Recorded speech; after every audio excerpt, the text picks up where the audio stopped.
Movie की शुरुआत में हमें मंगोलियन बॉर्डर दिखाया जाता है, जहां सोल्जर्स को खुदाई करते हुए बहुत ही विशाल काया कंकाल मिलते हैं जो किसी अजीब से जीव के होते हैं।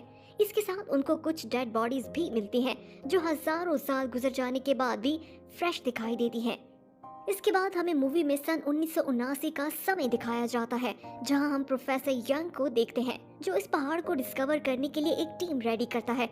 फिर हमें एक यंग सोल्जर हुबाई दिखाया जाता है जो यहाँ काफी समय से काम कर रहा होता है।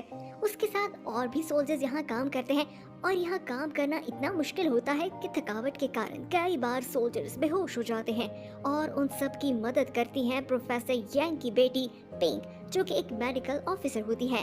हुबाई और पिंग यहाँ काफी समय से होते हैं, इसीलिए दोनों एक दूसरे को पसंद करने लगते हैं। और हुबाई को लगता है कि शायद वो पिंग को पिछले जन्म से जानता है। एक दिन सभी लोगों को एक बहुत विशाल काया क्रीचर का सर मिल जाता है। उसे निकालते ही अर्थक्वेक आने लगता है और अचानक केव में बहुत बड़ा एक्सप्लोजिव होता है, जिसके कारण कई लोग मर जाते हैं। फिर हम कमांडर हैंजू यांग को देखते हैं जो अपनी टीम के लोगों के साथ आगे बढ़ता है, क्योंकि उन्हें खतरा महसूस होता है और वो हमले के लिए तैयार होते हैं। तभी उसे पता चलता है कि सर्वाइवर्स में से सिर्फ प्रोफेसर यांग और कुछ लोग हैं जो बच पाए हैं और एक्सप्लोसिव के द्वारा केव में एक रास्ता बन जाता है। कमांडर यांग प्रोफेसर के साथ सोल्जर की एक टीम बनाना चाहता है, लेकिन कोई भी सोल्जर इस डिस्कवरी में भाग नहीं लेता क्योंकि यहाँ जान का खतरा होता है। तभी पिंग अपने पिता का साथ देने के लिए रेडी हो जाती है और पिंग के साहस को देखकर हुबाई वॉलंटियर कर देता है। हुबाई का दोस्त सिंग सिंग भी आ जाता है और इस तरह से इस केव की खोज लगाने के लिए एक सोल्जर की टीम तैयार हो जाती है, जिसे प्रोफेसर यांग लीड करता है। सभी लोग मिशन पर निकल जाते हैं और डिमोलिश हुई कैब और सोल्जर्स की डेड बॉडी से होते हुए वो एक खाई तक पहुंच जाते हैं। सभी लोग एक एक करके इस खाई से नीचे उतरते हैं। नीचे उतरते ही उन्हें बर्फ की सरफेस दिखाई देती है और अंडरग्राउंड टनल्स मिलते हैं, जिनसे होते हुए वो ऐसी जगह पर आ जाते हैं जहां पर उन्हें और भी बहुत सारे जीवों के फॉसिल्स और हड्डियां मिलती हैं। ये टनल उन्हें एक रहस्यमय जगह पर ले आता है, जहां उन्हें दूर से एक पहाड़ दिखाई देता है। प्रोफेसर हुबाई को बताता है कि पुराने जमाने की कहावतों के अनुसार यहाँ पर कुछ लोग बसा करते थे जो बहुत ही शक्तिशाली थे और शायद ये वही जगह है और जो कुछ कहानियों में सुन रखा है वो सच है।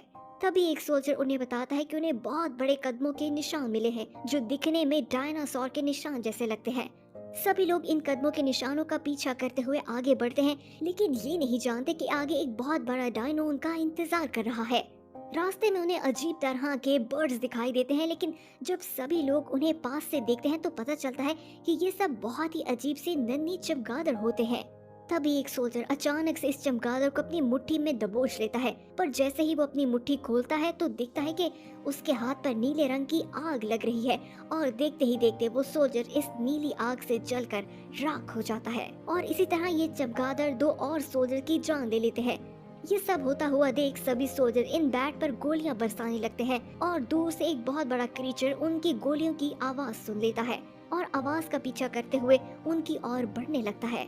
इस क्रीचर के मूव होने से एवालांच आ जाता है, जिसमें फंसकर कई सोल्जर्स अपनी जान से हाथ धो बैठते हैं और यहाँ से भागते हुए ऐसी जगह पर आ जाते हैं जहाँ उनके पास जंप करने के सिवा और कोई चारा नहीं होता। ग्रुप के सभी लोग रस्सियों की मदद से इस खाई में कूद जाते हैं और तभी अचानक हुबाई और पिंग एक बर्फीली चट्टान के कारण हवा में लटक जाते हैं और उनकी रस्सी टूट जाती है, जिससे वो गहरी अंधेरी खाई में गिरते हुए दिखाई देते हैं। अगले सीन में हमें दिखाया जाता है कि पिंग और हुबाई जिंदा बच जाते हैं। हुबाई इस बात को लेकर हैरान दिखाई देता है कि आखिर वो जिंदा कैसे बच गए। ग्रुप में सिर्फ 4 लोग बच जाते हैं, जिनमें हुबाई, पिंग, प्रोफेसर और शिंग शिंग होते हैं। इसके बाद चारों बचा कुचा सामान इकट्ठा करते हैं और यहाँ से निकलने की कोशिश करते हैं। कुछ समय बाद वो एक बहुत बड़ी गुफा में आ जाते हैं, जिसके सेंटर में उन्हें एक विशाल टावर दिखाई देता है। प्रोफेसर इस टावर को पहचान लेता है और बताता है कि ये कंदलिन का रहस्यमय पैलेस है और इस जगह के बारे में ये बात फेमस है कि इसके 9 लेवल्स हैं जिनमें शैतान को कैद कर रखा है और इस टावर में सभी डीमंस की एक रानी भी कैद है जो धरती पर राज करना चाहती है। प्रोफेसर अपने घुटनों के बल बैठ जाता है और इस मंदिर की कैंडल को जला देता है, जिससे आग निकलती हुई टावर को लपेट में लेती है और बहुत सारे अजीब से चमगादड़ इसका घेराव कर लेते हैं। प्रोफेसर पिंग और हुबाई दोनों को टावर के अंदर भेज देता है, जहां उन्हें एक अजीब सी रोशनी नीचे आती हुई दिखाई देती है और देखते ही देखते पूरी केव बहुत सारे क्रीचर से भरने लगती है। शिंगशिंग इस कैंडल को बुझा देता है क्योंकि उसे लगता है कि शायद हमने नर्क का दरवाजा खोल दिया है। पर शिंगशिंग के ऐसा करते ही टावर नष्ट होने लगता है और वो चमगादड़ इन पर हमला करने लगते हैं। बाकी सभी लोगों की जान बचाने के लिए शिंगशिंग खुद की कुर्बानी देता है और चमगादड़ के हमले का शिकार हो जाता है ताकि उनका ध्यान बटाया जा सके और बाकी लोगों को बाहर निकलने का मौका मिल जाए। टीम के बचे हुए लोग इस केव से बाहर निकलने की कोशिश करते हैं। इसके बाद तीनों लोग एक एग्जिट पर आ जाते हैं जहां इन्हें एक वाटरफॉल दिखाई देता है। चमगादड़ इनके करीब आ जाते हैं। हुबाई इनका मुकाबला करता है लेकिन उनमें से एक चमगादड़ हुबाई पर हमला करता है जिससे उसके शरीर पर आग लगने लगती है। पिंग ये देखते ही हुबाई को पानी में धकेल देती है और तीनों पानी में कूद जाते हैं जिससे आग बुझ जाती है। पानी के अंदर हुबाई पिंग को ढूंढ लेता है और दोनों एक दूसरे के करीब आ जाते हैं। तभी एक सी क्रीचर आकर पिंग को अपने साथ ले जाता है। ये देखकर हुबाई का दिल टूट जाता है और वो पानी से निकलकर बेस की ओर वापस आ जाता है। कमांडर हुबाई को बताता है कि इस मिशन में सिर्फ वो अकेला ही बच पाया है और सभी सोल्जर्स की डेड बॉडीज मिल गई हैं, सिवाय पिंग और उसके पिता की बॉडी के। अपनी प्रेमिका को खोने के बाद हुबाई किसी को बताए बिना सब कुछ छोड़ छाड़ कर ट्रेन के द्वारा घर वापस आ जाता है। स्टेशन पर उतरते ही हुबाई को नया एम्प्लॉयर मिस्टर विंग मिलता है जो इसे लाइब्रेरी में लाइब्रेरियन की जॉब देता है और इसके बाद हुबाई अपनी जिंदगी शांति से जीने लगता है। कुछ समय बाद हुबाई को एक बार फिर उसका पुराना दोस्त किशान मिल जाता है जो इस बार में एंटरटेनर की जॉब करता है। इसके बाद हमें दिखाया जाता है कि हुबाई को लाइब्रेरी में प्रोफेसर यिंग की लिखी हुई एक बुक मिल जाती है जिसमें उसने सभी टावर्स के बारे में एक्सप्लेन किया होता है। हुबाई को पता चलता है कि प्रोफेसर यंग इन टावर्स के बारे में पहले से ही जानता था और सारी इंफॉर्मेशन की कड़ियां मिलाने पर हुबाई को पता चलता है कि वो और पिंग मिलकर ही इस पोर्टल को खोल सकते हैं। इसी कारण प्रोफेसर ने उन्हें उस डीमन टावर को एक्टिवेट करने के लिए भेजा था। दूसरी ओर हम देखते हैं कि कमांडर यंग को एक गुफा में एक कॉफिन मिलता है जिसमें से उन्हें एक जीवित महिला मिलती है जो हूबहू पिंग की तरह दिखाई देती है। सोल्जर उसे शिरली का नाम देते हैं और उसे कड़ी सुरक्षा में रखा जाता है क्योंकि इस महिला की बॉडी को बहुत ही खतरनाक शक्तियों ने घेरा होता है जिसके कारण एक रूम में कैद रखा गया होता है। कमांडर की टीम को प्रोफेसर यिंग भी मिल जाता है जिसे वो हेडक्वार्टर तक ले आते हैं। इसके बाद मूवी में 3 साल का समय गुजार दिया जाता है जहां हमें दिखाया जाता है कि चाइना के ऑयल सिटी में एक मॉन्स्टर ने हमला कर दिया है जिसके कारण काफी तबाही मची है। जब ये बात प्रोफेसर को पता चलती है तो वो ये अंदाजा लगाता है कि शायद उस डीमन टावर के कारण स्पेस और टाइम में एक पोर्टल ओपन हो गया है जिसमें से डायनो निकलकर बाहर आ रहे हैं और धरती पर तबाही मचाने लगे हैं। प्रोफेसर आर्मी के हेडक्वार्टर से चोरी छुपे बाहर निकल आता है ताकि इस सिचुएशन के बारे में जानकारी ले सके। दूसरी ओर हुबाई के कंधे पर जो घाव लगा था उसके स्कैन्स कुछ अजीब से आते हैं और एक दिन वो लाइब्रेरी में बैठा काम कर रहा होता है तभी अचानक उसके शोल्डर से नीली आग निकलने लगती है और देखते ही देखते हुबाई में हैरान कर देने वाली शक्ति आ जाती है जिससे वो अपने दोस्त और उसके आसपास पड़े सभी फर्नीचर को हवा में उड़ाने लगता है। थोड़े समय बाद मिस्टर वैंग वहाँ आ जाता है। वो इस सिचुएशन को कंट्रोल कर लेता है और हुबाई को बताता है कि वो इन शक्तियों के बारे में जानता है और बैट के काटने से एक ऐसी पावर उसमें आ गई है जिसका इस्तेमाल करने से उसे नर्क में जाना पड़ सकता है। हुबाई ये सुनकर हैरान हो जाता है कि मिस्टर वैंग को ये सब कैसे पता है। वो मिस्टर वैंग को इसके बारे में पूछने ही लगता है। तभी अचानक मिस्टर वैंग अपनी शक्तियों का इस्तेमाल करते हुए इस लाइब्रेरी को एक टोम्ब में बदल देता है और अपनी पहचान करवाता है कि वो प्रिंस ये है जो इसका पूर्वज है और हजारों सालों से डीमंस को कैद कर रहा है और उसने उन क्रीचर्स को कैद करने के लिए अपनी ही बॉडी को एक मकबरे में बंद कर दिया था और उनमें से कई डीमंस ने इंसानों का रूप ले रखा है और इस बार वो तुम्हारे पीछे हैं क्योंकि तुम ही वो व्यक्ति हो जो इस टावर को ओपन कर सकता है। दूसरी ओर शर्ली की मेमोरी वापस आने लगती है और वो हुबाई से मिलने की रिक्वेस्ट करती है। कमांडर हुबाई उससे मिलने लाइब्रेरी में आ जाता है और उसे मिलिट्री ज्वाइन करने को कहता है जिस पर वो इनकार कर देता है। पर जैसे ही हुबाई को पता चलता है कि पिंग अभी जिंदा है तो वो हेडक्वार्टर पर आने के लिए मान जाता है। इसके बाद कमांडर यंग हुबाई और केशान को नॉर्दर्न चाइना ले आता है जहां हुबाई प्रोफेसर को ढूंढने के लिए बनाई हुई नई टीम से मिलता है जिसमें एक यंग लड़की वीवी, कुछ सोल्जर्स और शैली उसकी सहायता करते हैं। शर्ली को देखते ही हुबाई उसे पिंग के नाम से बुलाता है लेकिन शर्ली उसे बताती है कि वो पिंग नहीं है। इसके बाद सभी लोग सामान लेकर रेगिस्तान का सफर शुरू करते हैं और ऊँटों पर बैठकर अपनी मंजिल की ओर बढ़ने लगते हैं। बीच रास्ते में उनका सामना रेत के तूफान से होता है वो अपनी शक्तियों का इस्तेमाल करते हुए इस तूफान को रोकने की कोशिश करते हैं, लेकिन केशान और ग्रुप के दो और लोग रास्ता भटक जाते हैं। कई दिन लगातार सफर करने के बाद हुबाई और ग्रुप के लोग ऑयल सिटी तक पहुंच जाते हैं, लेकिन केशान और उनके ग्रुप अभी भी रेगिस्तान में भटक रहे होते हैं और यहाँ पर उनका सामना एक बहुत ही डरावने क्रीचर से होता है। सभी लोग अपनी जान बचाकर भागते हैं। क्रीचर एक एक करके सभी की जान ले लेता है और उनमें से सिर्फ एक सोल्जर केशान ऑयल सिटी तक पहुंचने में सफल हो जाता है और अपने मेन ग्रुप के साथ वापस मिल जाते हैं। ये जानने के बाद टीम पर क्रीचर ने हमला किया। हुबाई उन्हें वापस जाने को कहता है, लेकिन टीम वापस मुड़ने से इनकार कर देती है और तभी उन्हें चारों ओर से क्रीचर्स की आवाज सुनाई देने लगती है और सभी अपने वेपन्स उठाकर डीमन से मुकाबला करने के लिए रेडी हो जाते हैं। अचानक एक क्रीचर उन पर हमला करने वाला होता है और सभी लोग बड़ी तेजी से उसका मुकाबला करते हैं और उसे मार गिराते हैं। तभी उन्हें दूसरा क्रीचर दिखाई देता है और जैसे ही वो पीछे मुड़कर देखते हैं तो पहले वाला गायब हो जाता है। इस बात का साफ मतलब होता है कि ये क्रीचर जादुई होते हैं और मरने के बाद फिर से जीवित हो जाते हैं।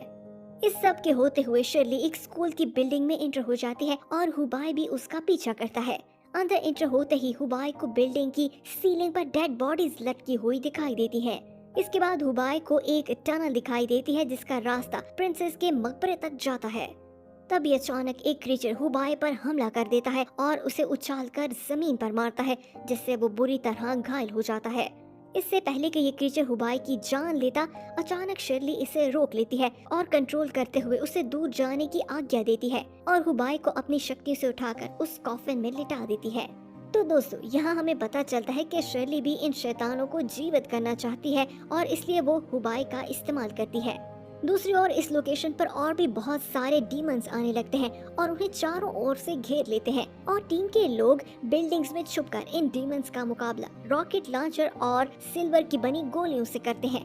लेकिन इन क्रीचर्स पर कोई असर नहीं होता और यहाँ सभी लोगों को रियलाइज होता है कि ये क्रीचर्स कितने ज्यादा खतरनाक हैं, जिन्हें मारना नामुमकिन है। अगले सीन में हम देखते हैं कि वीवी स्टैच्यू की तरह बिहेव करती है ताकि डीमन के वार से बच पाए। डीमन इस पर चिल्लाता है और वहाँ से चला जाता है।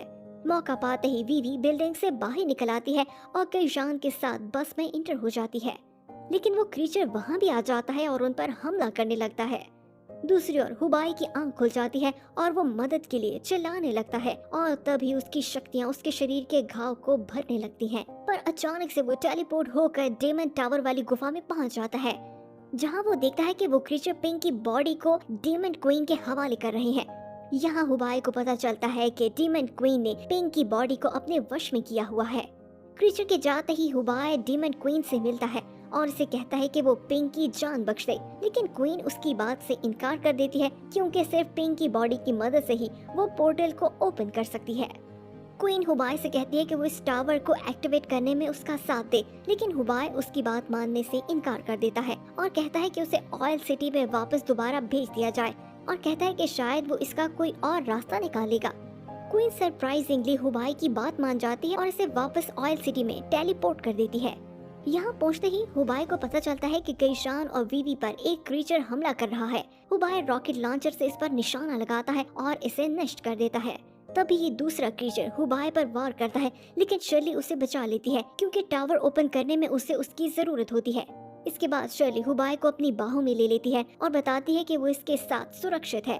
हुबाई ये बात जानता है कि पिंक कभी भी वापस नहीं आ सकती, इसलिए वो शर्ली को गन से 3 बार शूट करता है और उसकी जान ले लेता है। ऐसा करते ही सभी क्रीचर्स गायब होने लगते हैं और टावर टूटने लगता है। शर्ली ये बात स्वीकार कर लेती है कि सिर्फ वही है जो इसकी जान ले सकता है। ये कहते ही अचानक शर्ली मरने से पहले हुबाई को किस कर देती है और जमीन पर गिर जाती है।